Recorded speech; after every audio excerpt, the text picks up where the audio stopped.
कुछ चीजें ऐसी होती है जो रातों रात दुनिया बदल देती है। नेपाल में जो हुआ वो भी वैसा ही था। अब बात करते हैं असल सवाल की, क्या ऐसे बड़े और खतरनाक प्रकार के प्रोटेस्ट भारत में भी हो सकते हैं? क्या इंडिया नेपाल की तरह अचानक एक राजनीतिक भूचाल झेल सकता है? आज मैं यही कोशिश करूंगा समझाने की, आराम और साफ बातों में। उससे पहले नेपाल में जो हुआ उसकी बेसिक स्टोरी समझते हैं।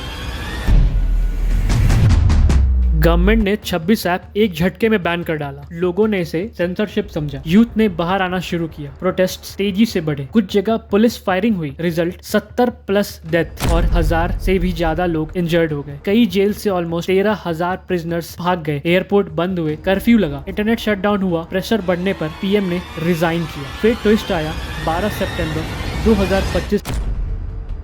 सुशीला कर्की ने शीतल निवास काठमांडू में ओथ लिया। वो नेपाल की पहली फीमेल इंटरिम प्राइम मिनिस्टर बनी। उनका इंटरिम 5 मार्च 2026 के जनरल इलेक्शन तक माना गया है। अब सीधा सवाल, क्या इंडिया में ऐसा कुछ हो सकता है? तो जवाब है बहुत मुश्किल है ऐसा होना। अब सिंपल 5 रीजंस में समझाता हूँ कि क्यों ऐसा कुछ भारत में होना नेक्स्ट टू इम्पॉसिबल। और 5th रीजन से आप और भी रिलेट कर पाएंगे। First reason, size and diversity. India बहुत बड़ा है। 140 करोड़ लोग, अलग भाषाएं, अलग प्रॉब्लम्स। एक इशू सबको एकदम साथ नहीं ला सकता। किसी एक मुद्दे पर पूरे देश का यूनानिमस गुस्सा बनाना बेहद रेयर है। सेकेंड रीजन, इंडिया में फेडरल स्ट्रक्चर का सिस्टम बड़ा है। राज्य सरकारें, केंद्र, हाई कोर्ट, सुप्रीम कोर्ट, इन सब से सडन वैक्यूम नहीं बनता। नेपाल में पॉलिटिकल इंस्टेबिलिटी ज्यादा थी, इसलिए सिचुएशन जल्दी बिगड़ गई।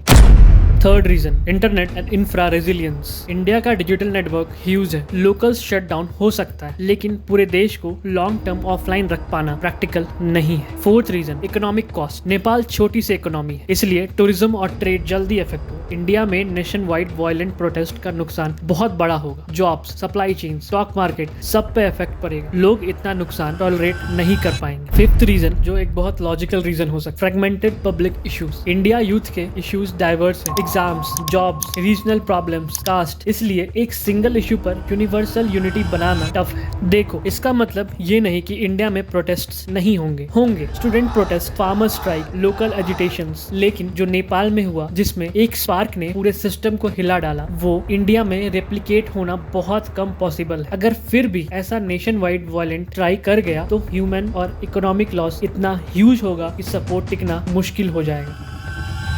लेकिन नेपाल का जो यूथ रिएक्शन था वो पढ़ने लायक है। पहले नारा फिर सफाई, मतलब रिस्पॉन्सिबिलिटी भी। यूथ ने जो डिमांड की, ट्रांसपेरेंसी और अकाउंटेबिलिटी, वो हर डेमोक्रेसी के लिए इम्पोर्टेंट है। इंडिया को भी अपने सिस्टम को स्ट्रॉन्ग रखना चाहिए। बेटर गवर्नेंस, जॉब और पॉलिटिकल अकाउंटेबिलिटी।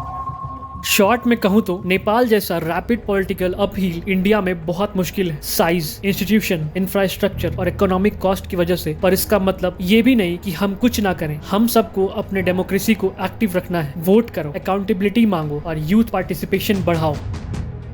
आपको क्या लगता है, अगर कल सोशल मीडिया इंडिया में बैन हो गए, आप क्या करोगे? कमेंट में बताओ। अगर वीडियो यूजफुल लगा हो, लाइक करो, सब्सक्राइब करो और शेयर करो। ऐसे डिस्कशंस इंपॉर्टेंट है। मैं मिलता हूँ नेक्स्ट वीडियो में, तब तक के लिए बाय।